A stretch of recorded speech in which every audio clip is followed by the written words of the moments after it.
I want you to look at something right now. Think of some major goal you want, or maybe it's one you're already working on and you have experienced a lot of setbacks, a lot of defeats. You've experienced a lot of disappointment. Maybe you've already given up. And maybe you just need a little fire, a little encouragement to get back in the game again. Here's what I want you to look at. There are winners, and there are losers, and there are people who have not discovered how to win. And all they need is some coaching. All they need is some help and assistance, just a little support. All they need is some insight or a different strategy, a plan of action to make some adjustments that will open up the key to a whole new future for them, that will give them access to the unlimited power that they have within themselves. That's all that they need. So what I want you to do is think about something you want for you, that's real for you, that's important for you, that will give your life some special meaning and power. And I don't even want you to say, I can do that. I don't want you to assume that.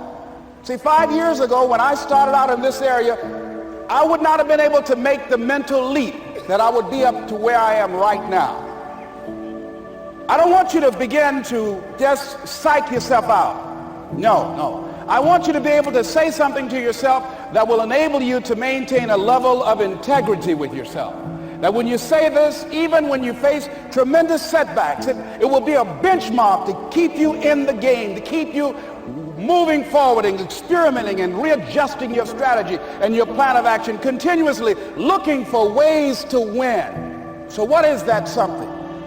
When you got an idea you want to move on, you might not have the money, you might not have the education, you might not have the support or the resources you need. What is that something that can keep us going, that will enable us to act on our dream? What's one of those keys that will begin to help us to discover the secrets to our dream?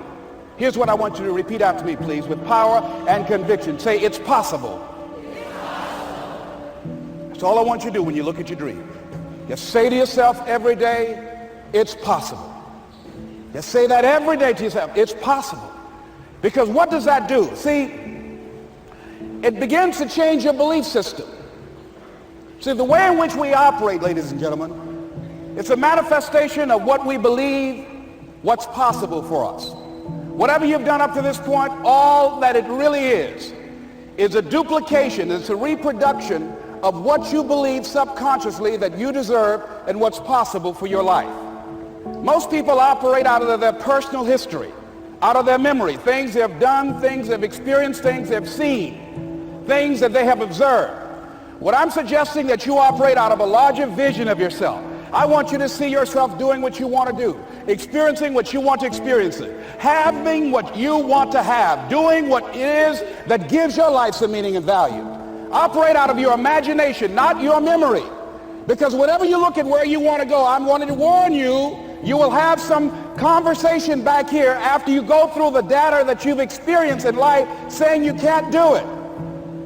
And so what you want to begin to do is ignore that inner conversation. Well, most people, ladies and gentlemen, when something happens to them, what they do is they begin to believe that that's the way it is. That's the way it's always been. And they can't see the possibility of it being any different. Example, before April 1954, the common belief, the universal belief, because it had been tried again and again and again and people had failed, the belief was that man was not physically capable of breaking the 4-minute barrier, that he could not run a mile in less than 4 minutes. That was the belief on the planet. It had never been done. But here's what happened, ladies and gentlemen. Roger Bannister came along, and he broke the 4-minute barrier. Now here's what's significant about that. Since that time, up to this day, over 20,000 people have done it, including high school kids. What changed? 20,000 people, what changed? Here's what happened when they got on the track. They knew it had been done. And because they knew it had been done, there was a new belief about this barrier. about this goal that was unreachable. And those 20,000 people got in a race believing, knowing in their heart that someone had done it, that it's possible, that they could do it. And I'm saying that if you know anybody that had some goal, some dream, something they wanted to do, and they did it, then I'm saying that you know in your heart that if someone has done it, then you can do it. It's possible. And that if someone can make their dream become a reality, that it's possible that you can make your dream become reality. And so as you begin to look at where you want to go, beginning to embrace that, it's possible. I'm blessed and highly favored. I've got a lot going for me. I got some good stuff in me. And it's possible that I can bring my greatness out here in the universe. That I can do what I want to do. It's possible I can write my own book. I can have my own business. I can take the trip and travel around the world. It's possible. I can bounce back from adversity and reinvent my life. It's possible. Regardless of where I am, the things can get better for me. It's possible. I'm thinking about two men right here in Chicago who were fairly successful, similar background, educated. They worked for a corporation for many years, and they were among many people that were laid off. Two guys who were very good friends. One went out looking for a job for several weeks along with the other one, and they faced disappointment and rejection again and again and again. They couldn't find any work, which is the story of many people across this country. One guy stopped. He became discouraged. He stopped going. He stayed home looking at television, became very argumentative and toxic with his wife, drinking beer, getting on the phone, talking to his other negative, unemployed friends. And he just gave up.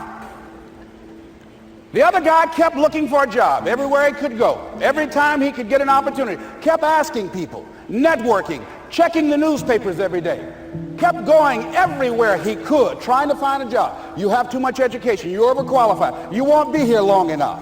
He kept going. He kept going. He went to a place and said, look here, I tell you what, if you can't hire me, and I know you can use my talents, abilities, and skills, I don't want to sit home and do nothing. Just let me do some volunteer work. You don't have to give me anything, all right? I just want to work. I want to be busy. The guy said, okay, it's on you now, but don't expect me to give you anything. It's okay. This guy came in and worked. He was the first one there. The last one to leave was the best employee there. About 4 weeks later, one of the top managers quit.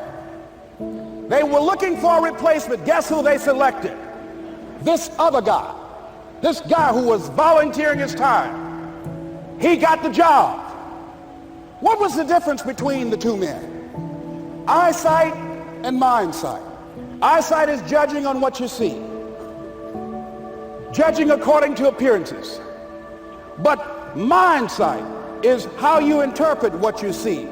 One guy said, it's not possible. It's over. I'm finished. I can't do it. I can't make it. He surrendered. I've faced rejection again and again. I'm not going anymore. There are no jobs out there. But this other guy, he felt that in spite of the no's and rejections, in spite of how bad the economy is, in spite of what the newspapers are saying, that it's possible that somebody somewhere will give me a job. He just kept going, thinking it was possible.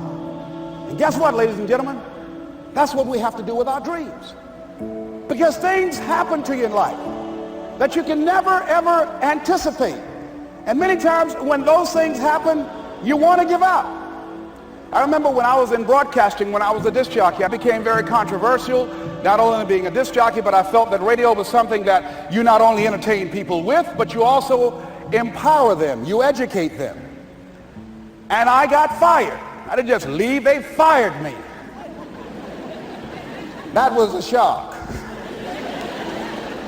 I said, wait a minute. They took my microphone. I thought that was who I was. No, ladies and gentlemen, it wasn't.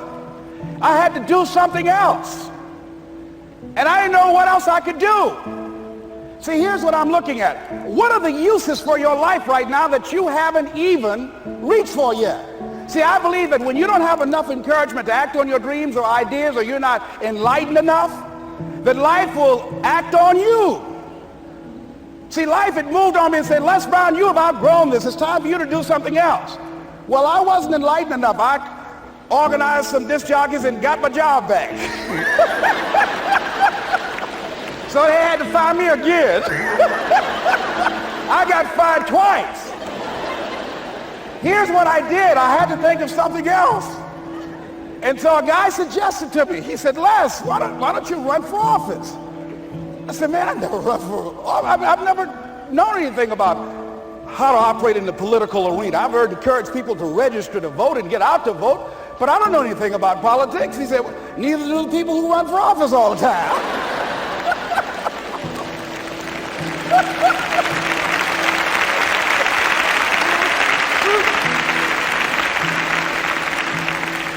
So I ran. Now here's what I'm suggesting. I ran. You got to do what you can where you are with what you have. I didn't have any money. I didn't know anything about the political process.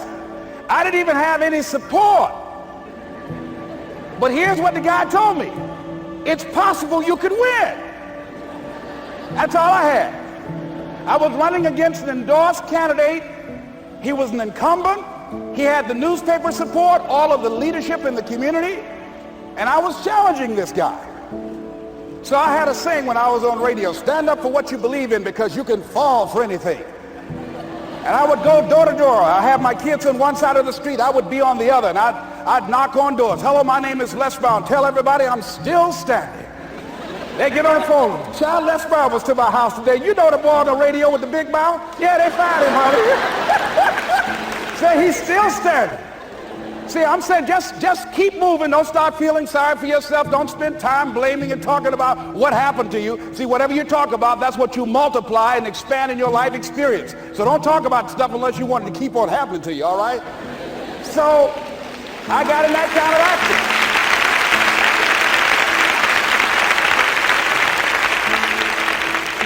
As I continue to do that, had my children with me, we're going door to door, didn't have enough money. Eventually, we got close to the election and something happened that really surprised me.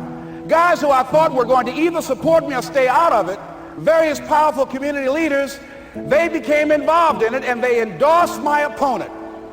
I felt devastated. Now that's going to happen to you when you're working on your dream. Things are going to happen that's going to catch you on the blind side. That was shocking to me. They didn't have to do that. All they had to do was just stay out of it. But here they go, come up in there messing with me. Now that's going to happen. There's some people who believe it's their personal business to stop you from living your dream, all right?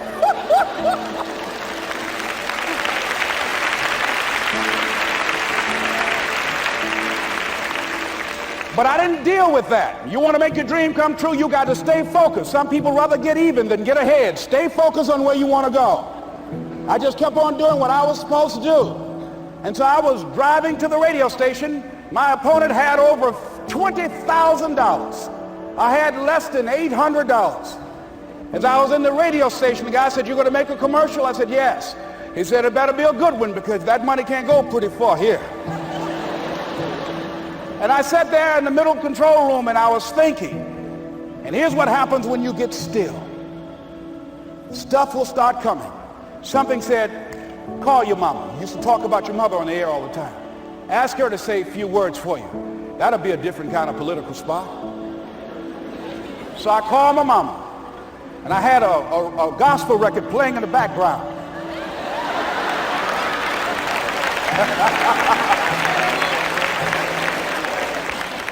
And then I had my mother say, "Hello, this is Mrs. Mamie Brown. When I raised my sons, I raised them to be good children. When they got out of hand, I beat their behind and made them go right. Please vote for my son. He's a good boy."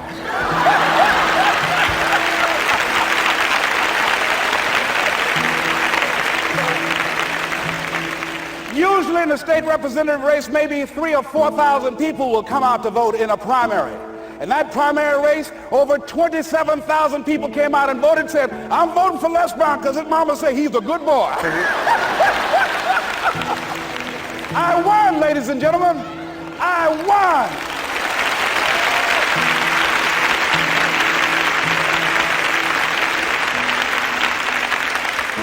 So you've got to be willing to stay focused, to be creative, to be relentless, because things are going to happen to you when you're working on your dream.